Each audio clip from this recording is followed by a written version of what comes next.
Hey everyone, this is a rig rundown video where I will talk about all the stuff that I use, all the gear, and actually we'll take some time showing all the pedals and all the gadgets that I have. So this is my PV Classic 30 amplifier. The reason it's covered like this is because I have a cat and the material is very, very tempting for the cat to to rip it apart. Here are my settings. I'm using the clean channel of my amp. I tend to put everything pretty much in the middle.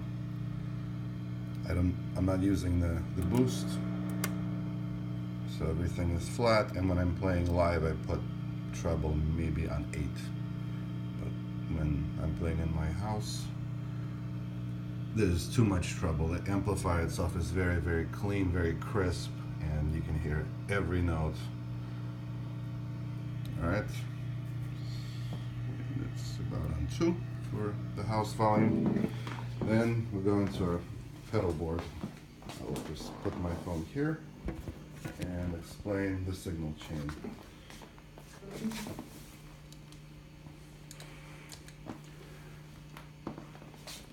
I have a Shure wireless on my guitar. This is my wireless pack. The signal goes to the receiver. This receiver has a nice tuner, and I have it set up so that it does not mute the sound. Sometimes you're playing live and you're wondering if you're in tune or not, so I can just step on that and check my tuning. After that, it goes into this simple pedal. What this is it's a volume cut pedal. It's actually passive. The light is just for convenience. There's nothing active about this pedal, and I will show you what it does. So let's pretend it's my volume.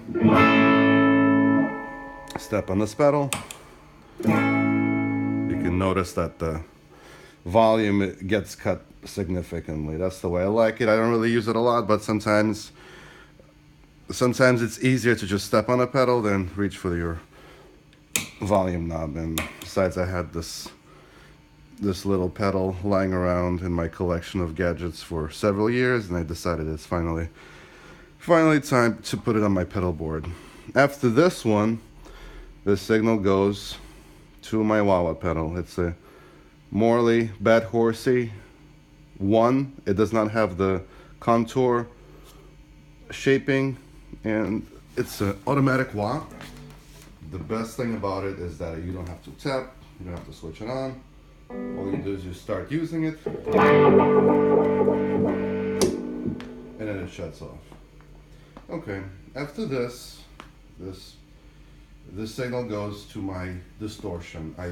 If you can see, I taped all my knobs here because this is my optimal setting. Tone 9 o'clock, distortion at 3 o'clock, volume on full. I don't even turn it off, it's always on. And if you guys have seen my other videos, I use my volume knob to shape my sound, clean it up like so.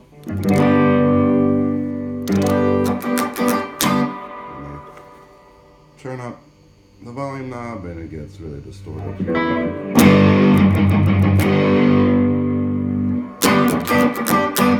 Okay.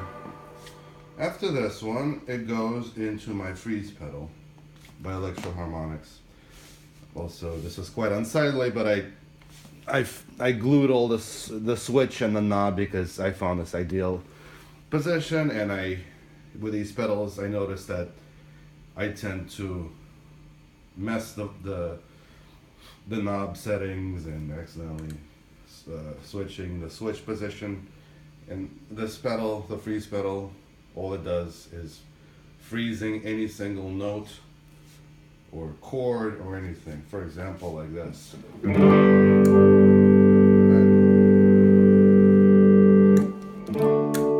now I can solo over that.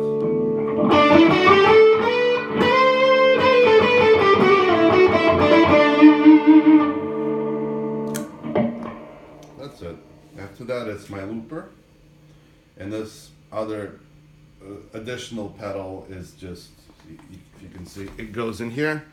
This is just for convenience. This pedal is great.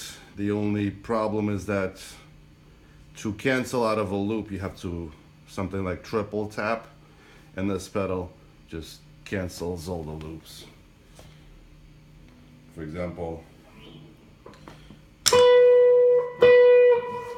let me see.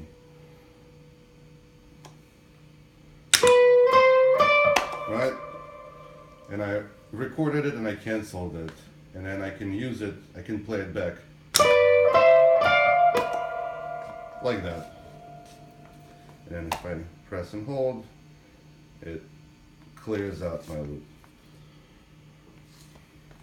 And then finally, this is a awesome little multi-effects processor by Zoom.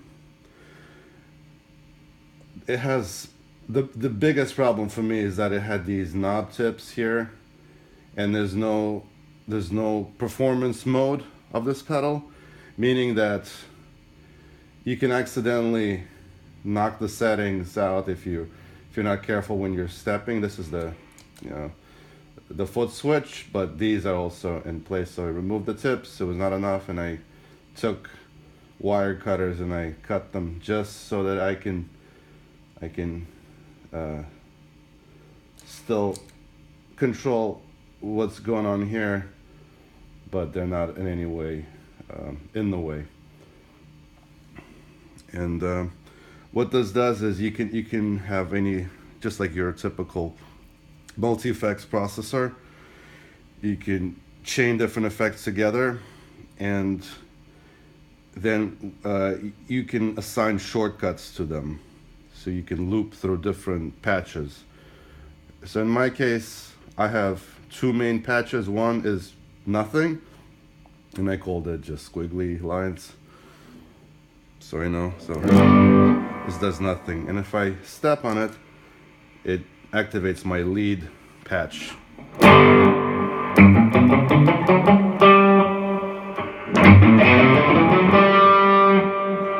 on it again, my rhythm sound. Right. And then in addition to that, I have other patches that I use sometimes. One of them, my favorite, is Leslie. So Leslie Fast, and so it's a combination of this organ simulator and a Leslie speaker simulator.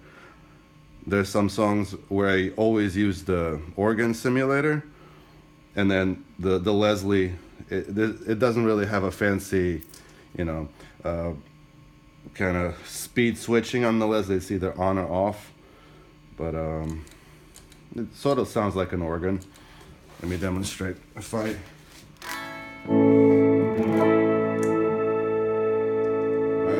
use the freeze pedal,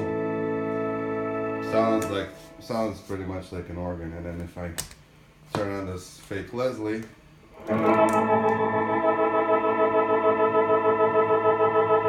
so if I'm playing, I can switch between the two.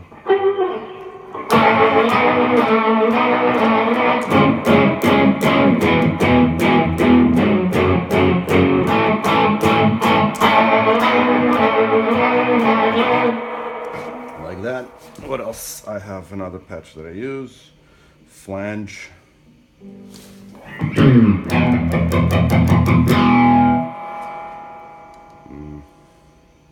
Let's see what else I got. I got this crazy reverse delay pedal, which I use for one of the solos.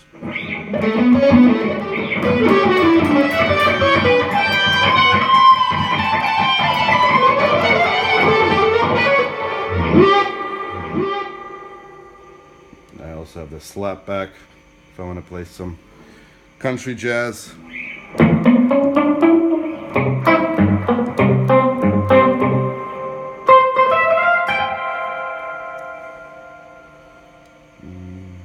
Yep, that's it. My guitar that I'm using right now. It's a Brian May replica guitar. It has switches for all the pickups, on, off. It's wired in series. It has phasing. I'm sure you can find other videos explaining how this guitar works and sounds. So there you go.